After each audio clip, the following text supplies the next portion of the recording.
This video is sponsored by MSVR Enterprises, Madurai. Office stationeries and housekeeping materials எதுவா இருந்தாலும் banks, hospitals இல்ல எந்த ஆஃபீஸா இருந்தாலும் நீங்க ஆர்டர் பிளேஸ் பண்ற ஒரு மெட்டீரியலும் ஒரே நாள்ல உங்க இடத்துக்கு டோர் டெலிவரி வசதி மூலமா ஃப்ரீயா நாங்களே டெலிவரி பண்ணிடுவோம். தமிழ்நாட்டுல நீங்க எங்க இருந்தாலும் எந்த ஊர்ல இருந்தாலும் நீங்க பிளேஸ் பண்ற ஆர்டர்ஸ் ஹோல்சேல் ரேட்ல உங்க இடத்துக்கே நாங்க ஒரு நாள்ல டெலிவரி கொடுக்க முடியும், அதுவும் லாரி டிரான்ஸ்போர்ட் மூலமா. ஸ்கிரீன்ல தெரியுற நம்பரை சேவ் பண்ணி வச்சுக்கோங்க. இனிமேல் உங்க ஆஃபீஸ்ல என்ன தேவையா இருந்தாலும் இந்த நம்பருக்கு கால் அடிங்க. ஒரே நாள்ல உங்களுக்கு தேவையான மெட்டீரியல்ஸை ஹோல்சேல் ரேட்ல பெறுங்க. சூரஜ் எங்களுடைய சைல்ட்ஹுட் ஃப்ரெண்டு. நானும் ரிச்சின், சூரஜ் எல்லாருமே ஒரே ஸ்கூலில் தான் படித்தோம். காலையில் 5:30 மணிக்கு எழுந்திரிச்சு சுற்றிட்டு தொட்டபெட்டா போயிட்டோம். அதுக்கப்புறம் டி எஸ்டேட் மாதிரி வச்சு அங்கே உள்ளே போய் இறங்கி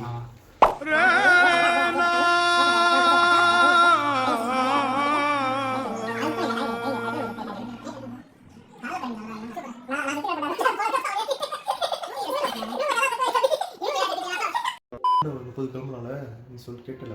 ஆமாண்டா 12:30 கிளம்பிடுவோம். அச்சா ஆமாண்டா, ஃபுல்லாகவே ப்ரீ பிளான்டாக இருக்கணும். நாங்கள் இந்த பிளான் எப்போ போட்டோம்னு சொல்லு. கேட்காம போயிட்ட நீ வந்து மச்சான் நான் இனிமேல் வரல அப்படின்ற முடிவுக்கே வந்துடுவேன். கேட்காம போயிட்டுனா அந்தளவுக்கு பிரச்சனை நடந்தோம். கேட்காம போறதா?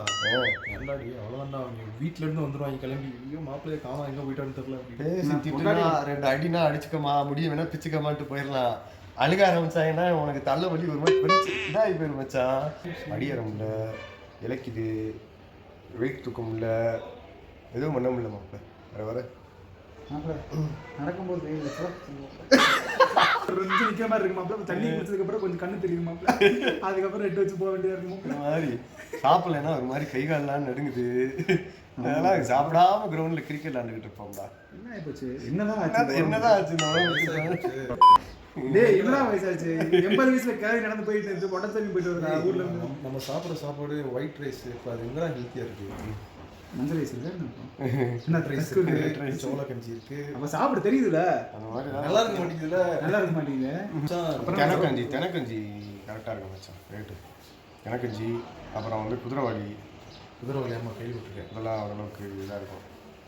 காட்டிக்கிட்ட அப்படி சொல்லிக்கிற மாதிரி சொல்லிடு. அந்த புண்டை எந்த இங்கு எந்த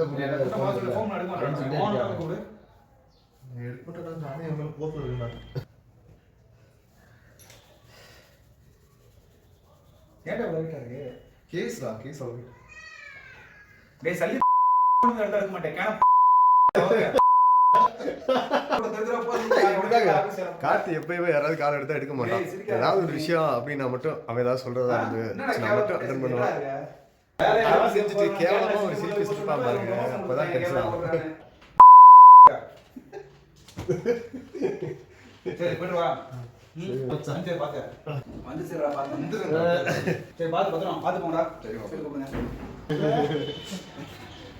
ஆனா அங்க இருக்கிறது முகம் மாறிச்சு அவனுக்கு. மற்றவங்களை கற்க ஆரம்பிச்சுன்னா ஒரு மாதிரியா ஒரு மாதிரி ஷைனிங் பாலிஸ் ஆகிட்டாங்க. பாலிஸ் ஆகிட்டா லிப்ஸ்டிக் லிப்ஸ் எல்லாம் பிங்க் அடிச்சு வச்சாங்க. இங்க லிப்ஸ்டிக் போடா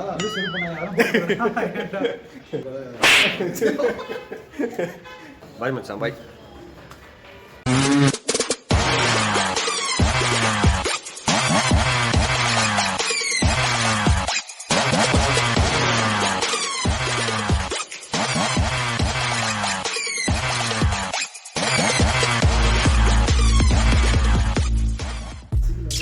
அவ்வளோதாங்க, நாங்கள் இப்போ ஊட்டியை விட்டு கிளம்ப போகிறோம். எல்லோரும் ரூமை வெக்கேட் பண்ணிகிட்டு இருக்கோம். டெக்னிக்கலி நம்ம ஊட்டி. ஸோ இப்போ நாங்கள் போகிற ரூட் எப்படி அப்படின்னா, இப்போ ஊட்டியிலேருந்து குன்னூர் ஃபஸ்ட்டு, கோயம்புத்தூர் ஸ்ட்ரைட்டாக கோயம்புத்தூர் போய் ரீச் ஆகி மாப்பிள்ளையோட வண்டியை கோயம்புத்தூர்லேருந்து ரயில்வே ஸ்டேஷனில் புக் பண்ணி பெங்களூருக்கு அனுப்பணும். இன்றைக்கி நைட்டு 2 மணிக்கு ட்ரெயின் டிக்கெட் புக் பண்ணியிருக்கான். ஸோ அதுக்கப்புறம் நான் ஒரு ரூம் எடுத்து கோயம்புத்தூரில் ஸ்டே பண்ணி நெக்ஸ்ட் டே மார்னிங் நான் பேக் டு மதுரை. இதுதான் நான் பிளான் பண்ணியிருக்கோம். இப்போதைக்கு எல்லாம் பேக் பண்ணி வச்சுக்கேன், கிளம்பியாச்சு.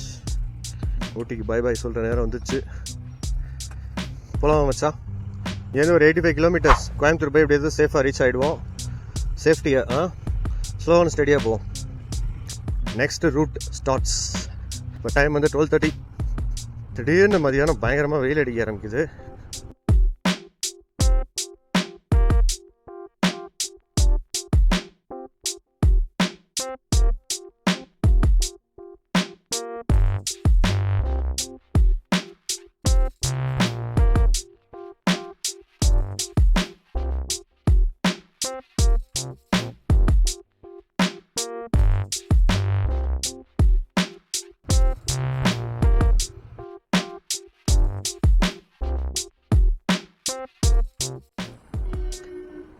இதாங்க குன்னூருடைய டாய் ட்ரெயின் ஜங்ஷன். அதை ரீகன்ஸ்ட்ரக்ஷன் பண்ணிகிட்டு இருக்காங்க.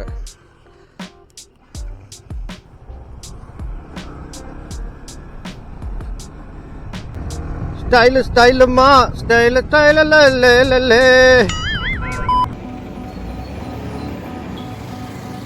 இன்னும் கோயம்புத்தூர் வந்து வெறும் 44 கிலோமீட்டர்ஸ் தான் காமிக்குது.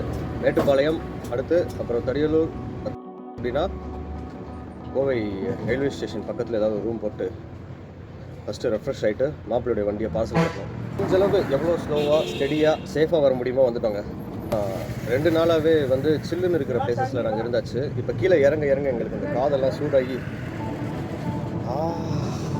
எப்படா போய் படுப்போன்னு இருக்குங்க. இப்போ மேட்டுப்பாளையம் போகிறோம். அதை தாண்டிட்டோன்னா கோயம்புத்தூர் தான். போமா 44 கிலோமீட்டர்ஸ் மாப்பிள்ள ஒரு 70 மெயின்டைன் பண்ணிக்கலாம். லைன் வந்தாச்சு. பிளாக் தண்டர் ஒய்யா யோ ஒய்யா யோ. பிளாக் தண்டரை வச்சு இந்த இடங்கள் ஃபுல்லாகவே எப்படி டெவலப் ஆகிடுச்சு பாருங்க. மேட்டுப்பாளையம் வந்துட்டோம்.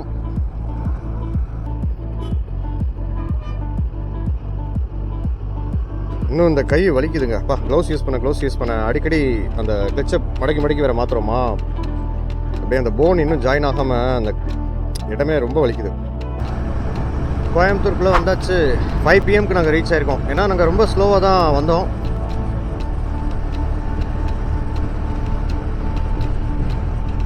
ஆமாம், இப்போ மேப் போட்டுட்டு ஃபஸ்ட்டு ரயில்வே ஸ்டேஷன் எங்கே இருக்குன்னு பார்த்துட்டு அங்கே பக்கத்தில் போய் தான் நாங்கள் ரூம் புக் பண்ண போகிறோம்.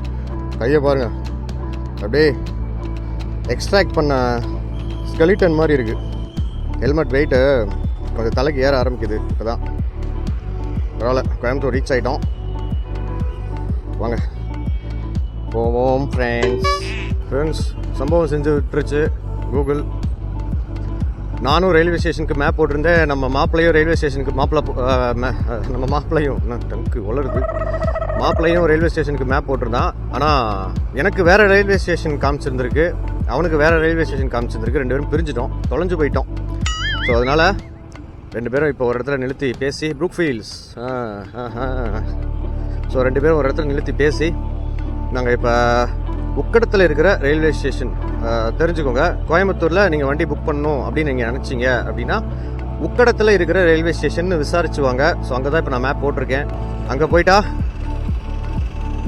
ரூம் எடுத்துடலாம், மாப்பிள்ளையை மடித்து பேக் பண்ணி அனுப்பிச்சி விட்றலாம்.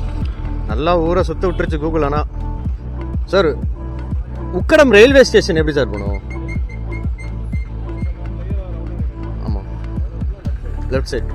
இதே விசாரிச்சு போகிற நிலைமையாயிடுச்சு. சரி, விசாரிச்சு எப்படியாவது நான் போயிடுறேன். அங்கே போயிட்டு அந்த ரயில்வே ஸ்டேஷன் வாசலில் எங்கே இருக்கான்னு அவனை நான் தேடணும். அவனை தேடி கண்டுபிடிக்கிறதுக்குள்ளே போதும் ஆயிடுச்சு. நான் ஒரு பக்கம் போயிட்டேன், இவன் ஒரு பக்கம் போயிட்டான். ஆக்சுவலாக இவன் கரெக்டாக போட்டுருந்தான் கூகுள் மேப்பில். நான் வேறு ஏதோ ஒரு ஜங்ஷனை போட்டேன் போல இருக்குது, கோயம்புத்தூர் ஜங்ஷனை. நான் வேறு பக்கம் போயிட்டேங்க. அதுக்கப்புறம் அப்படி இப்படி விசாரித்து உக்கடமில் இருக்கிற ரயில்வே ஸ்டேஷன் அப்படின்னு சொல்லி கரெக்டாக வந்தாச்சு. கூகுளில் ஆனால் என் வாழ்க்கையில் பயங்கரமாக விளையாடுறேன். ரயில்வே ஸ்டேஷன் ஜங்ஷனுக்கு ஆப்போசிட்டில் இருக்கிற ஏதாவது ஒரு லாட்ஜில் ரூம் போட்டுறான்னு சொல்லி போட்டிருக்கோம். ரூம்லாம் கொஞ்சம் ரொம்ப மோசமாக இருக்குது. பட் ஏர்லி மார்னிங் நான் திரும்ப கிளம்பிடுவேன் மதுரைக்கு ரிட்டன். மாப்பிள்ளை நைட் 2 மணிக்கு ரிட்டன் கிளம்பிடுவான். ஏதோ ரூமில் போடலாண்டா, ஃபஸ்ட்டு ப்ராப்பராக போய் ஸ்லீப் தூங்குவோம் அப்படின்னு சொல்லி மாறி டேர்ன் ஆகிடுச்சுங்க. அப்படியே ரொம்ப ட்ரை ஆகிடுச்சு. வரன்னு முடியெல்லாம் ஒரு மாதிரி ஆயிடுச்சு. ஓகே, ஒரு வழியாக நாங்கள் கோயம்புத்தூர் வந்துட்டோம். இப்போ மாப்பிள்ளையுடைய கொஞ்சம் ரெஃப்ரெஷ் ஆகிட்டு தூங்கிட்டு மாப்பிள்ளையோடைய வண்டியை 7 மணிக்கு நைட்டு பார்சல் ஆஃபீஸில் போய் பார்சல் புக் பண்ணுறது தான் எங்களுடைய ஃபஸ்ட்டு ஒர்க்கு. இன்றைக்கி டேவை ஏர்லி மார்னிங் 5:30க்கு ஆரம்பித்து நிறைய ஸ்பாட் பார்த்துட்டு ரிட்டன் குன்னூர் வழியாக கோயம்புத்தூர் சேஃபாக வந்துட்டோம். நாங்கள் அது வர போகுது எங்களுக்கு. நைட் டின்னர் எங்கேயாவது சாப்பிட்டுட்டு நெக்ஸ்ட் டே மார்னிங் 7 o'clock நான் சோலோவாக ரைட் பண்ணணுங்க மதுரைக்கு. கிட்டத்தட்ட ஒரு 200 கிலோமீட்டர்ஸ் நான் சோலோவாக ரைட் பண்ணணும். அதுக்கு முன்னாடி இவனை பேக் பண்ணி உங்கள் ஊருக்கு அனுப்பிச்சி விடணும். பயங்கர டயர்டான நாள். அப்படியே கண்ணெல்லாம் சொருகிட்டு வருது. ரயில்வே ஸ்டேஷனுக்கு ஆப்போசிட்லாம் புக் பண்ணிடாதீங்க.